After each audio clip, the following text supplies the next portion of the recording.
maalin wanaagsan saaxiibayaal waan idin salaamay waxaan rabaa inaan idinla wadaago xogtii wararka ugu dambeeyay dagaalo iyo duqeymo toos oo xalay ka dhacay gobolada Shabeellaha Dhexe iyo Shabeellaha Hoose sidoo kale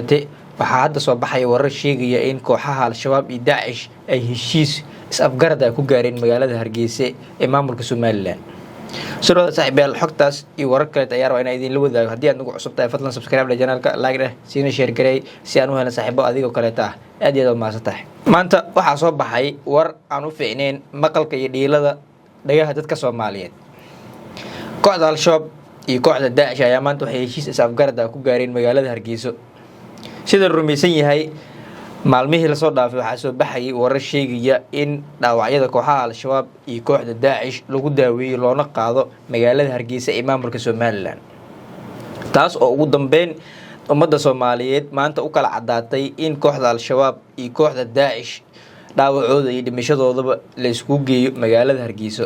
sidoo kale tuhunkaas iyadoo uu jiray maanta waxaa soo baxay heshiis is-afgarad ay gaareen kooxaha Daesh iyo Al-Shabaab heshiiskan kooxaha Daesh iyo Al-Shabaab ay gaareen ayaa go'aanada ka soo baxay waxaa ka mid ahaa in labada kooxood ay isku raaceen in guud ahaanba gacan ku haynta Soomaaliya ay la wareegaan muddo bilooyin sidoo kale heshiiska kooxda Daesh iyo Al-Shabaab ay gaareen waxaa ka mid ah in marka hore labada koox inay u midoobaan dagaalka kaga socda kooxda Daesh Buuraha Al-Miskaad ee gobolka Bari sida aan la socono Daesh Buuraha Al-Miskaad waa lagu jibiyay waliba si xun ayaa loogu jibiyay waliba waxaa la galay dagaal ba'an oo dhur iyo cir Daesh halkaas waxay maraysaa meelihii ugu dambeeyay Daesh Buuraha Al-Miskaad waxay kaga harsan yihiin goobo yar waxaan la rajeynayaa in maalmaha soo socdo la soo afjaro firxadka kooxda ay ku dhumaalaysanaya qaybo ka mid ah Buuraha Al-Miskaad sidoo kale labada koox waxay isku raaceen in markii ay ka soo jeestaan dagaalka ka socda Buuraha Al-Miskaad ay u soo jeesan doonaan dhankan gobolka Hiiraan iyo gobolka Shabeellaha Dhexe iyo gobolka Shabeellaha Hoose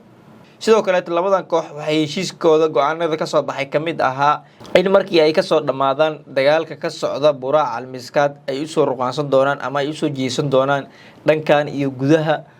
gobolada Shabeellaha Dhexe Hiiraan iyo gobolka Shabeellaha Hoose kooxda Daesh ayaa lagu soo waramayaa in heshiiskan ay ku codsatay kooxda Al-Shabaab ay kaga codsatay in marka hore dagaalka Buuraha Al-Miskaad kooxda Al-Shabaab Daesh ay la gasho halkaasna ay xoog ku siiso dagaalka kaga socdo Buuraha Al-Miskaad ee gobolka Bari kooxda Al-Shabaab ayaa iyadana dhankeeda qaadatay go'aan ah in kooxda Daesh ay ku garab istaagto dagaalka ka socdo Buuraha Al-Miskaad ee gobolka Bari iyadoo taas Al-Shabaab ay ku bedelanayso in dagaalka Al-Miskaad marka uu soo dhamaado ay u soo ruqaansan doonaan dhankan iyo gobolada Hiiraan Shabeellaha Dhexe iyo Shabeellaha Hoose go'aanada ka soo baxay sidoo kale waxaa ka mid ah heshiiskan maanta Somaliland ay ku gaareen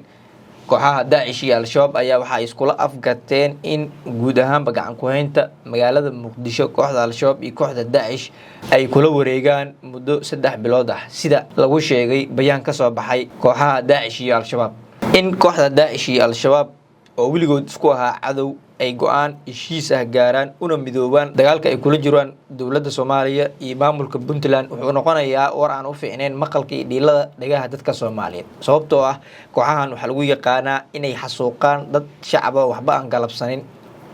sidoo kale waxa lagu yaqaanaa in shacab Soomaaliyeed iska xoolo dhaqata ama iska ganacsata ay har iyo habeen ka qaadaan baad warkan kooxahan ka soo baxay ayaa ama kaag iyo la yaab ku noqday bulshada Soomaaliyeed gaar ahaan dadkii ay awal baadka ka qaadi jireen ganacsatada iyo dadka xoolo dhaqatada ahaa heshiiskan maanta ay gaareen kooxaha Daesh iyo Al-Shabaab haddii uu dhab noqdo Al-Shabaab iyo Daesh waxay sameyn doonaan intii bulshada Soomaaliyeed ay ku heen jireen in ka badan sababtoo ah waxa lagu yaqaanaa in xasuuq ba'an oo qaraxyaha dadka shacabka Soomaaliyeed ay Al-Shabaab iyo Daesh ku xasuuqaan baad ka qaadaan ganacsatada ay duleystaan sidoo kale dadka shacabka Soomaaliyeed aysan guryahooda ugu amaan helaynin dadka madaxa jibinayaan Al-Shabaab iyo Daesh heshiiskan ay gaareen ma ahan heshiis u fiican maqalka iyo dhiilada dadka Soomaaliyeed dhinaca kale duqeymo iyo dagaal toos ah xalay ka dhacay gobolka Shabeellaha Hoose ayaa lagu soo waramayaa in ciidanka xoogga dalka Soomaaliyeed xalay dagaal 4 jeer ay ku qaadeen Sabiib iyo Caanoole halkaas oo Al-Shabaab maalmihii la soo dhaafay ay ku sugnaayeen kadib markii dagaalyahanno ka tirsan kooxda Al-Shabaab ay halkaas ay la wareegeen xalay kooxda Al-Shabaab waxa lagu qaaday weerar dhul iyo cir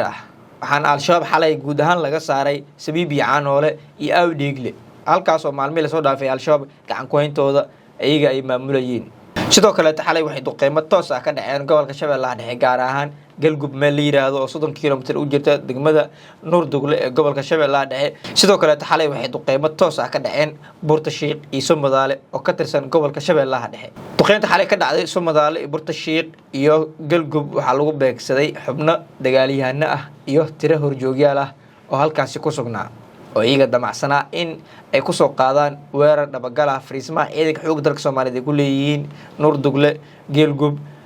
Buurta Shiiq iyo Somadaale balse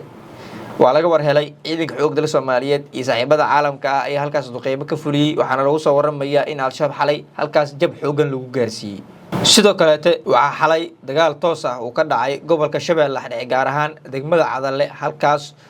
oo kooxda al-shabaab ay weerar ku soo qaadeen fariisin ciidanka xoogga dalka Soomaaliyeed ee ku lahaayeen meel u dhow degmada Cadalle oo 15 kiiloomitir u jirta tirada dagaalyahanada xalay weerar ku soo qaaday degmada Cadalle ayaa lagu soo waramayaa in laga sii warqabay dagaalka ay maleegayaan kooxda lagana hortagay jilbahana loo aastay taasoo al-shabaab xalay lagu gaarsi jabkii ugu cuslaa sidoo kale xalay waxa lagu soo waramayaa in dagaal iyo duqeymo toos ah ka dhaceen gobolka galguud gaar ahaan degmada Ceelbuur taasoo al-shabaab maalmo ka hor halkaas lagu duqeeyay xalayna mar kale waxa lagu duqeeyay al-shabaab degmada Ceelbuur ayaana al-shabaab u ah meel fariisin oo ay ka soo awoolaan weerarada gaadmada ay ku soo qaadaan fariisamaha ciidanka ay ku leeyihiin gobolada Shabeellaha Dhexe iyo Shabeellaha Hoose si kastaba weeraradan xalay al-shabaab lagu qaaday ayaa imaanaya kadib markii madaxweynaha Soomaaliya uu ku dhawaaqay in xaalad dagaal uu dalka ku jiro loona midoobo dagaalka ka dhanka kooxda al-shabaab madaxweynaha Soomaaliya wuxuu ku sugan yahay magaalada Ankara ee dalka Turkiga wuxuu halkaas maalmihii la soo dhaafay kulamo kula qaadinaya madaxweynaha dalka Turkiga Rajab Tayyip Erdogan waliba warar soo baxaya sheegayay in madaxweynaha Soomaaliya Xasan Sheekh Maxamuud lagu canaantay laguna eedeeyay in uu dalka xaalad khatar oo amni ah u geliyay kadib markii dagaalyahanada kooxda al-shabaab ay xoojiyeen weerarada ay ku soo qaadayaan fariisimaha ciidanka xoogga dalka Soomaaliyeed ay ku leeyihiin gobolada Shabeellaha Dhexe iyo Shabeellaha Hoose sidoo kale madaxweynaha Xasan Sheekh ayaa lagu soo waramayaa in madaxweynaha dalka Turkiga uu ka codsaday in ciidamada Turkiga Soomaaliya loo soo diro si ay qayb uga noqdaan dagaalka ka dhanka kooxda al-shabaab iyadoo la rajeynayo in maalmaha soo socda magaalada Muqdisho ay soo gaari doonaan ciidamo ka socda dalka Turkiga kuwaas oo fariisimo ku yeelan doona gobolada Shabeellaha Dhexe iyo Shabeellaha Hoose sidoo kale warar waxaa jira sheegaya in madaxweyne Xasan Sheekh lagu canaantay hadda kadibna aysan jeedoonin wax la yiraahdo ciidamada deegaanka ama macawisleyda loo yaqaan ee ka garab dagaalamaya ciidamada xoogga dalka Soomaaliyeed Rajab Tayyip Erdogan ayaa madaxweyne Xasan Sheekh ku canaantay in gabi ahaanba la laalo ama hoos loo dhigo waxa loogu yeero macawisleyda ama ciidamada dadka deegaanka ee haatan ka garab dagaalamaya ciidamada xoogga dalka Soomaaliyeed sidoo kale in ciidamada dalka Turkiga uu soo diray Soomaaliya ayaa madaxweynaha dalka Turkiga waxa uu ku xiray shuruud ah in gabi ahaanba la laalo ama hoos loo dhigo waxa la yiraahdo ciidamada dadka deegaanka ee macawisleyda ee haatan ka garab dagaalama ciidanka xoogga dalka Soomaaliyeed dagaalkan ka dhanka kooxda al-shabaab waxa markiisii horeba bilaabay ciidamada dadka deegaanka gaar ahaan beelaha dega gobolka Hiiraan gaar ahaan beesha Xawaadle ugu dambeyn dowladda Soomaaliya ayaa dagaalka ka dhanka kooxda al-shabaab beesha Xawaadle qaaday kula daaratay iyadoona beesha Xawaadle kooxda al-shabaab ay ka saareen qaybo badan oo kamid ah gobolka Hiiraan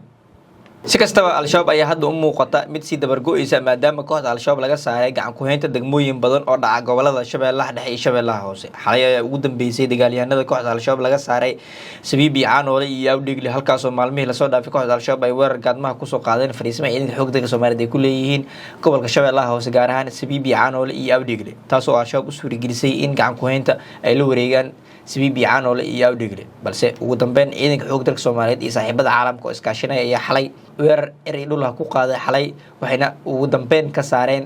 gobolka Shabeellaha Hoose gaar ahaan Sabiib iyo Caanoole iyo Awdheegle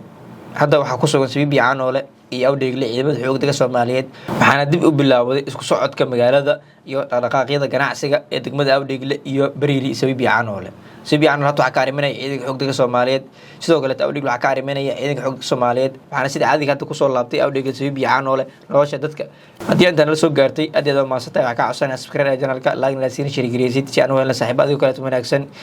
wixii fikradaada qaybta hoos comment adiga ayaa ku dhaafay nala wadaag